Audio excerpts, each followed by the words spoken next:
दोस्तों आज इस एपिसोड की शुरुआत होती है जहां पर कार्तिक से बहुत बड़ी गलती हो जाती है। वो कायरब से उसका नाम पूछ लेता है और कायरब नाराज़ हो जाता है। वो कहता है पापा आप बिल्कुल भी अच्छे नहीं हैं, मिशन पे जाकर आप अपने बेटे को भूल गए, अब जल्दी से मेरा नाम बताओ। कार्तिक बहुत बड़ी मुसीबत में फंस जाता है।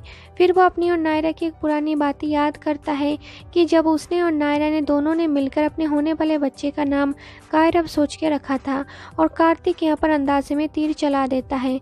वो कायरब नाम लेता है। तब कायरब कहता है आपने सही कहा। फिर वो अपने पापा को गले लगा लेता है और यहाँ पर कार्तिक भी सोचता रहता है कि ये कैसे सही हो गया। कार्तिक खुद हैरान हो जाता है। के बाद कार्तिक कायरब को लेकर उसके घर पहुंचता है और उसके घर को देखकर कार्तिक को बहुत अच्छा लगता है। वो पूरे घर को घूम के देखने लगता है क्योंकि घर को नायरा ने डेकोरेट किया हुआ था, इसीलिए कार्तिक को बहुत पसंद आता है, अनजाने में ही सही। अब दोस्तों यहाँ पर दूसरी तरफ आप देखेंगे कि नायरा को पता चलता है पुलिस वालों से कि कायरब के साथ एक आदमी भी है और वो उसके घर के तरफ ही गया हुआ है। ये जानते ही नायरा जल्दी से वहाँ से निकलती है घर के लिए, लेकिन रास्ते में वो नाकाबंदी में फंस जाती है। फिर उसकी स्कूटी खराब हो जाती है, इसलिए नायरा दौड़ते हुए घर के लिए निकलती है। पर कायरब को भूख लगती है। वो कहता है पापा मुझे भूख लगी है।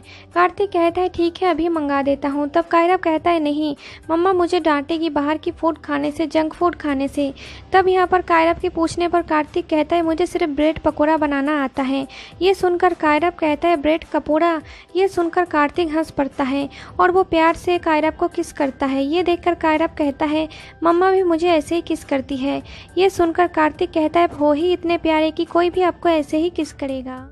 और वेदिका का फोन आता है। कार्तिक कहता है मैं गोवा पहुंच चुका हूं, थोड़ी देर में होटल पहुंच जाऊंगा। ये सुनकर वेदिका खुश होती है। फिर यहां पर आप देखेंगे कि कार्तिक और कायरब दोनों मिलकर किचन में जाते हैं और ब्रेड पकौड़ा बनाकर दोनों खाने लगते हैं, खूब मस्ती करते हैं। फिर यहां पर जब कार्तिक किचन में अकेला होता है तब कचौड़ी देखकर उसे नायरा की याद आती है और वो कचौड़ी खाने ही जा रहा था कि उसे उस सवाल के बारे में सब कुछ याद आ जाता है जो कि उसने नायरा से पूछा था। फिर वो उदास हो जाता है और कचौड़ी रख देता है। कार्तिक अपने आप से कहता है कि हर जगह नायरा को ढूंढने की कोशिश मत कर, वो कहीं भी नहीं हो सकती। फिर वो नायरा की फोटो देखने लगता है। दोस्तों यहाँ पर कार्तिक पर्स निकलकर नायरा की फ़ोटो देखने लगता है। तब कायरब के फुटबॉल मारने से फ़ोटो नीचे गिर जाती है, लेकिन कायरब के देखने से पहले कार्तिक फ़ोटो अपने जेब में रख लेता है। यहाँ पर कायरब के कहने पर कार्तिक कायरब के साथ फुटबॉल खेलता है और थोड़ी देर में कायरब सो जाता है। और यहाँ पर सुहासिनी का फ़ोन आता है और वो कहती है कि मेरी तबीयत बहुत ख़राब है किट्टू, तुम जल्दी से आ जाओ। कार्तिक कहता है ठीक है मैं आता हूँ। फिर यहाँ पर कार्तिक जा ही रहा था कि सोते हुए भी कायरब कार्तिक की उंगली पकड़ लेता है और फिर कार्तिक अपना हाथ छुड़वाकर बाहर चला जाता है। तभी घर में नायरा आ जाती है। हाँ दोस्तों कार्तिक के जाते ही नायरा आ जाती है और अपने बेटे के पास बैठकर रोने लगती है।